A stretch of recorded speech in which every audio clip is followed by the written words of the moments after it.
సహోదరి సహోదరులారా, ప్రభువైన యేసు క్రీస్తు నామమున హృదయపూర్వక వందనాలండి. ముందుగా ఇంత మంచి సమయాన్ని ఇచ్చిన తండ్రి అయిన దేవునికి ప్రభువైన క్రీస్తు ద్వారా కృతజ్ఞత స్తుతులు చెల్లిస్తున్నానండి. అందరూ బాగున్నారండి. వాక్యం చదువుకొని ప్రార్థన చేసుకున్న తర్వాత పాఠంలోనికి వెళదామండి.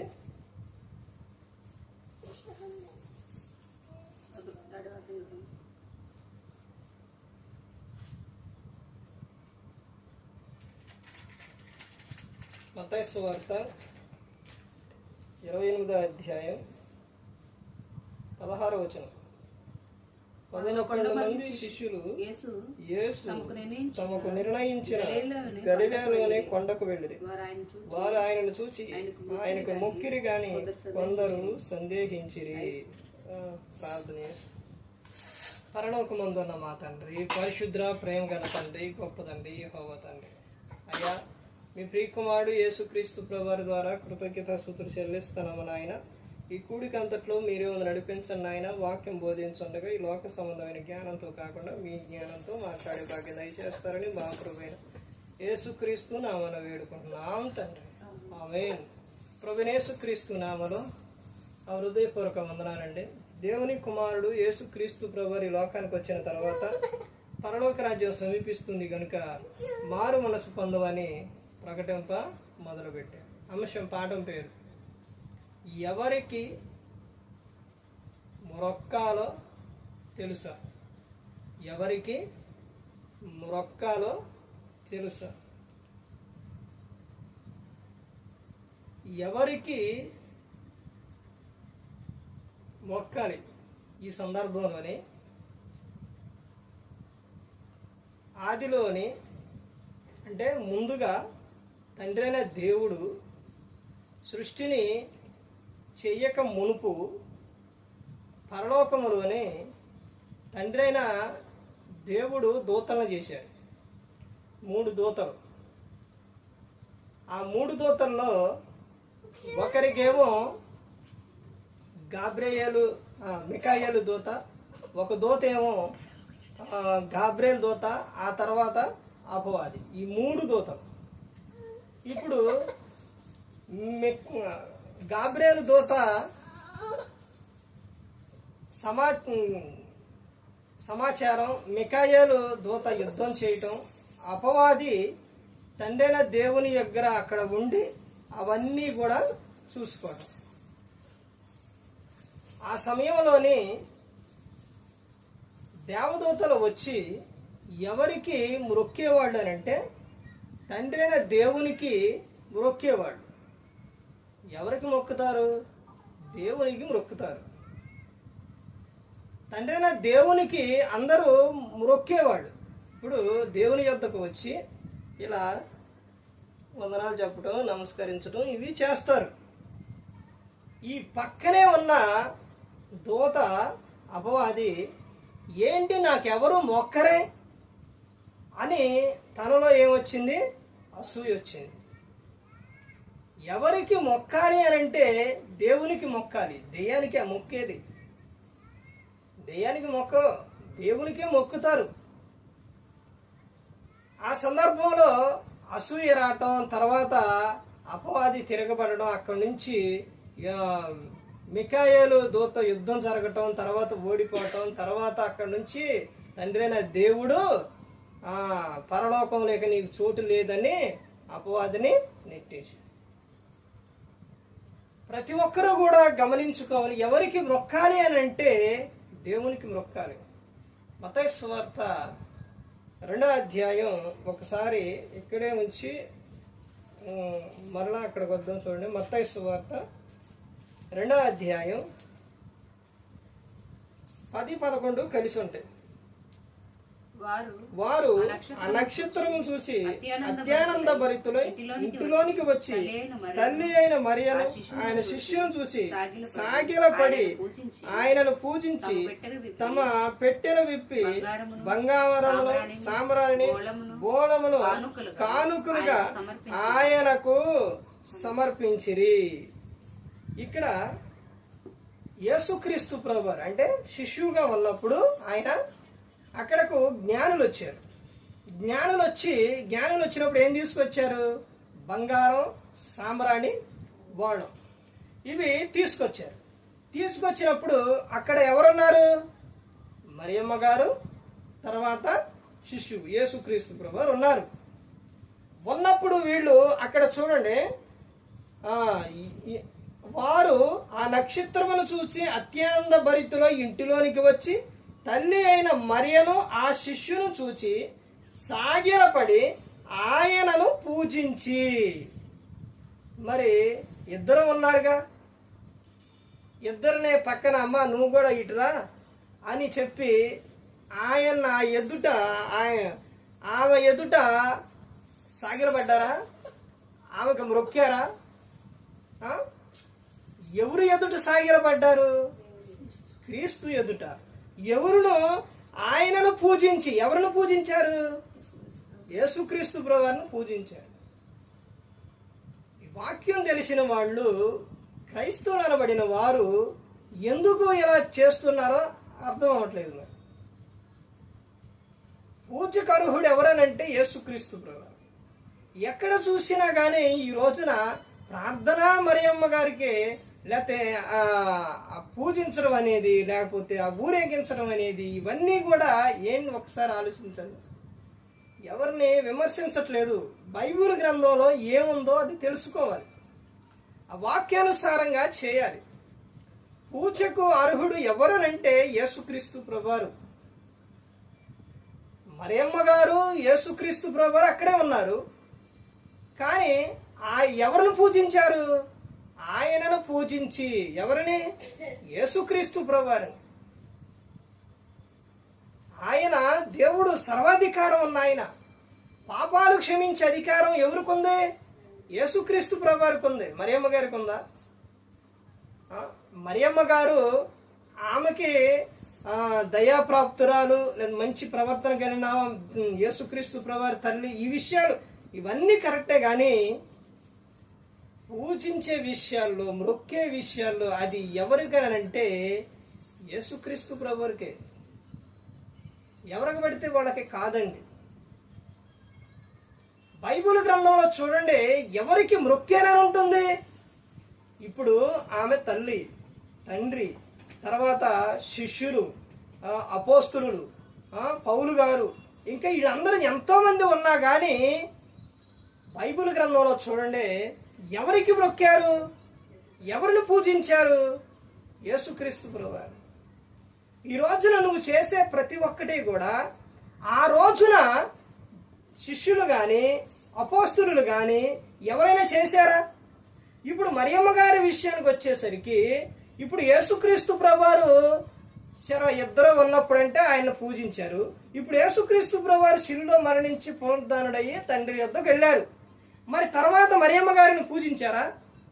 అమ్మా మీరు ఆయన తల్లి గారు, అమ్మా మరి ఆయన ఇప్పుడు వెళ్ళిపోయారు కాబట్టి ఆయన తండ్రి వద్దకు వెళ్ళిపోయారు, అమ్మా మరి మీరే మొత్తం అని పూజించారా? వీళ్ళందరూ కలిసి, మరియమ్మ గారు కూడా ఆ విషయం చూడండి. మీకు ఒక్కొక్కటి ప్రతి ఒక్కటి రిఫరెన్స్తో సహా చూపిస్తా. చూడండి, అపోస్తుల కార్యాలు. మరియమ్మ గారు కూడా ఏం చేశారు చూడండి. అపోస్తుల కార్యాలు 1వ అధ్యాయం 12వ వచనం చూడండి. అప్పుడు వారు ఒలీవలబడిన కొండ నుండి యెరూషలేమునకు తిరిగి వెళ్ళిరి. ఆ కొండ యెరూషలేమునకు విశ్రాంతి దినమున నడవదగినంత సమీపంలో ఉన్నది. వారు పట్టణమును ప్రవేశించి తాము బస చేయుచున్న మేడగదిలోనికి ఎక్కిపోయి. వారెవరనగా పేతురు, యోహాను, యాకోబు, ఆంద్రియా, ఫిలిప్పు, తోమ, బర్తొలొమై, మత్తయి, అల్ఫాయి కుమారుడు యాకోబు, జెలోతే అనబడిన సీమోను, యాకోబు కుమారుడు యోధా అనువారు. వీరందరూ వీరితో కూడా కొందరు స్త్రీలను, యేసు తల్లి అయిన మరియయు ఆయన సహోదరులను ఏక మనసుతో ఎడతెగక ప్రార్థన చేయుచుండిరి. అంటే శిష్యులతో పాటు ఎవరున్నారు? మరియమ్మ గారు, యేసు తల్లి. ఆమె కూడా ఉండి ఏం చేసింది? ప్రార్థన చేసింది. అమ్మా మీరు ప్రార్థన చేయడం ఏంటి? అమ్మా మీరు అక్కడ ఆగండి, మీరు మాకు ఎవరిప్పుడు, మీకు మేము పూజించాలి, మొక్కాలి అనే అపోస్తులు అని చేశారండి. శిష్యులు చేశారా? చేయలేదు. ఆమె యేసుక్రీస్తు ప్రభువారు తల్లి. ఎంతవరకే. పోనీ యేసుక్రీస్తు ప్రభువారు చెప్పారా, ఇప్పుడు నేను వెళ్తున్నాను ఈయన నుంచి, ఇప్పుడు నెక్స్ట్ ఎవరంటే నా తల్లి గారు, ఆమెను పూజించండి, ఆమెని గణపరచండి అని చెప్పారా? చెప్పలేదు. కానీ ఈ రోజున ఎక్కడ చూసినా మరియమ్మ గారి గురించి ఊరేగించటాలు, లేకపోతే ఇవన్నీ కూడా చేస్తూ ఉన్నారు. ప్రతి ఒక్కరూ గమనించుకోవాలండి. ఎవరికి మ్రొక్కాలి అంటే యేసుక్రీస్తు ప్రభువారికే. ఈ శిష్యులు చూడండి, మత్తయి సువార్త 28వ అధ్యాయం చూడండి.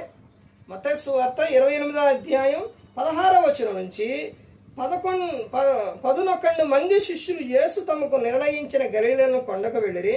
వారు ఆయనను చూచి ఆయనకు మ్రొక్కిరి గాని కొందరు సందేహించారు. ఈ సందర్భం ఎప్పుడు అని అంటే యేసుక్రీస్తు ప్రభువారు శిలువలో మరణించి తిరిగి లేచిన తర్వాత. అంటే వాళ్ళు ఎందుకు సందేహించారు?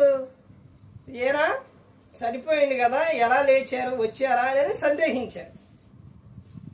కానీ అక్కడ ఉన్నవారు ఏం చేశారు? ఎవరికి మొక్కారు? యేసుక్రీస్తు ప్రభువారికి మొక్కారు. ఆయనే పూజకు అర్హుడు. మనిషి యొక్క పాపాలు క్షమించేది ఆయనే, మనిషిని రక్షించేది ఆయనే, పరలోకం చేర్చేది యేసుక్రీస్తు ప్రభువారే.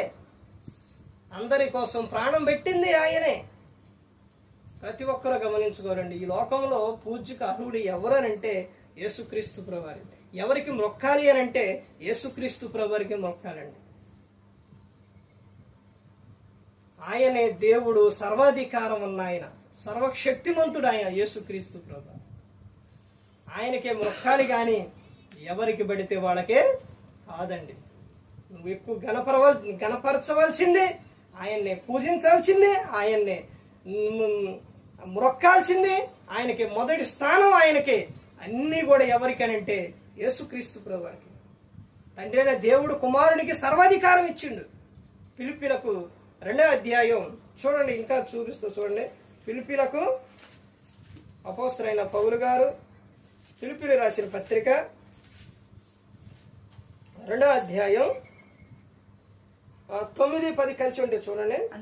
అందుచేతను పరలోకమందున్న వారిలో గాని, భూమి మీద ఉన్న వారిలో గాని, భూమి కింద ఉన్న వారిలో గాని ప్రతి వాని మోకారును యేసు నామమున వంగునట్లును, ప్రతి వాని నాలుకయు తండ్రి అయిన దేవుని మహిమార్థమై యేసు క్రీస్తు ప్రభువుని ఒప్పుకొనున్నట్లును దేవుడు ఆయనను అధికముగా హెచ్చించి ప్రతి నామమునకు పై నామమును ఆయనకు అనుగ్రహించెను. చూశారండి, ఎవరు అనుగ్రహించింది, ఎవరి అధికారం ఇచ్చింది? తండ్రి అయిన దేవుడు. అసలు చూడండి, ఎక్కడైనా కానీ ఎక్కడేం చెప్తున్నారు? అందుచేతను పరలోకమందున్న అక్కడ కానీ, భూమి మీద ఉన్న వారిలో కానీ, భూమి కింద ఉన్న వారిలో కానీ ఎవరైనా సరే యేసు నామమున ప్రతి వాని మోకాలు కూడా ఎక్కడ వంగాలి? యేసు నామమున వంగాలి. నామంటే అధికారం. ఆయన అధికారమును నువ్వేం చేయాలి? మోకరించాలి. ఆయన ఎదుట సాగిలపడాలి. ఆయనకు మొక్కాలి. ఆయనకు సర్వాధికారం ఉంది. ఇంకా చూడండి దేవుడు ఎలాంటి అధికారం ఇచ్చిండో. అపోస్తలుడైన పౌలు గారు కొలసీయులకు రాసిన పత్రిక 1వ అధ్యాయం 13 నుంచి చూడండి. ఆయన మనలను అంధకార సంబంధమైన అధికారముల నుండి విడుదల చేసి తాను ప్రేమించిన తన కుమారుని యొక్క రాజ్య నివాసులుగా చేసిండు. చూశారండి, ఎవరు రాజ్య నివాసులుగా చేసిండు? కుమారుని యొక్క యేసుక్రీస్తు ప్రభువారి యొక్క రాజ్య నివాసులుగా చేసిండు. ఎవరిని చేశారు? మనలను చేసిండు. మనలను చేసి ఇంకా చెబుతున్న విషయం చూడండి, 14లో చూడండి. ఆ కుమారుని యందు మనకు విమోచనము అనగా పాప క్షమాపణ కలుగుతుంది. మరి భూలోకంలో ఉన్నవారు అందరి మీద కలగదే? అందరి ద్వారా మనకు పాప క్షమాపణ కలగదే? విమోచన కలగదే? కలగదు. ఒక్క కుమారుని యొక్క యేసుక్రీస్తు ప్రభువారి యొక్క ఆయన ద్వారానే మనకు విమోచన కలుగుతుంది, పాప క్షమాపణ కలుగుతుంది. ఇది అలా చేసింది ఎవరనంటే పైన చెప్పారు, రాజ్య నివాసులుగా చేసింది ఎవరనంటే అంత అలా విధంగా తండ్రి అయిన దేవుడు. తర్వాత ఇంకా చూడండి, అక్కడ 15వ వచనం యేసుక్రీస్తు ప్రభువారి గురించి చెబుతున్నారు చూడండి. ఆయన అదృశ్య దేవుని స్వరూపి అయి సర్వ సృష్టికి ఆది సంభూతుడై ఉన్నారు. చూశారండి, ఇప్పుడు ఎవరికి మొక్కాలి నువ్వు? సర్వాధికారం ఉన్న ఆయన, సర్వ సృష్టికి ఆది సంభూతుడు ఎవరు? యేసుక్రీస్తు ప్రభువారు. ఎవరికి మొక్కాలి? యేసుక్రీస్తు ప్రభువారికి మొక్కాలి, ఆయన మాత్రమే పూజించాలి. తర్వాత చూడండి 16వ వచనంలో, ఎలయనగా ఆకాశమందున్నవియు భూమి అందున్నవియు దృశ్యమైనవి గాని అదృశ్యమైనవి గాని అవి సింహాసనములైనను ప్రభుత్వములైనను ప్రధానులైనను అధికారములైనను సర్వమును ఆయన యందు సృజింపబడిను. సర్వమును ఆయన ద్వారాను ఆయనను బట్టి సృజింపబడిను. ఎవరిని బట్టి? యేసుక్రీస్తు ప్రభువును బట్టి. ఆయన లేకుండా ఏదీ లేదు. సర్వం కూడా ఆయనను బట్టి చేసింది, ఆయన ద్వారానే కలిగింది ఇవన్నీ కూడా. తర్వాత ఇంకా ఏమని చెప్తున్నారో చూడండి, ఆయన అన్నిటికంటే ముందుగా ఉన్నవాడు, ఆయనే సమస్తమునకు ఆధారభూతుడు. సమస్తానికి ఆధారభూతుడు ఎవరు? యేసుక్రీస్తు ప్రభువారు. సంఘమును శరీరమునకు ఆయనే శిరస్సు, ఆయనకు అన్నిటిలో ప్రాముఖ్యం కలుగు నిమిత్తం ఆయన ఆది అయ్యుండి మృతులలో నుండి లేచుడులో ఆది సంభూతుడాయను. మృతులలో నుండి ఎందుకు లేచారో తెలుసండి యేసుక్రీస్తు ప్రభువారు? ఎందుకు లేచారు? వాక్యాన్ని ప్రకటించడానికి. ఎలాగో తెలుసండి, ఏమని చెప్పడానికో తెలుసా? ఇదిగో నేను తిరిగి లేచాను. ఎందుకో తెలుసా? నేను మిమ్మల్ని లేపటానికి నేను తిరిగి లేచాను మృతులలో నుండి. నేను మిమ్మల్ని లేపుతాను. ఆయన గురించి ప్రకటించడానికి. ఆయన ఏమై ఉన్నాడనంటే ఆది సంభూతుడై ఉన్నాడు ఈ సర్వ సృష్టికి. అందుకని ఎవరిని పూజించాలి, ఎవరిని ఎవరిని గణపరచాలి ఇవన్నీ అని అంటే, ఎవరికి మొక్కాలి అని అంటే యేసుక్రీస్తు ప్రభువారు. అంత అధికారం ఇచ్చింది ఎవరనంటే తండ్రి అయిన దేవుడు. యేసుక్రీస్తు ప్రభువారు ఆయన నుంచి తండ్రి వద్దకు వెళ్ళిన తర్వాత ఇప్పుడు నడిపిస్తుంది ఎవరనంటే పరిశుద్ధాత్మ దేవుడు. ఏ ఒక్కరు కూడా నశించి నరకానికి వెళ్ళిపోకూడదని యేసుక్రీస్తు ప్రభువారు ఈ లోకానికి వచ్చి మనందరి కోసం సిలువలో తన ప్రాణాన్ని పెట్టి ఉన్నారు. మరి ఈ విధంగా నిలబెట్టి మాట్లాడిచ్చిన తండ్రి అయిన దేవునికి కృతజ్ఞతాస్తుతులు చెల్లిస్తూ, ఇంతవరకు శ్రద్ధగా ఉన్న మీకు ప్రభు పేట నా హృదయపూర్వక చెల్లిస్తూ ఈ మాటలు ముగిస్తున్న అందరికీ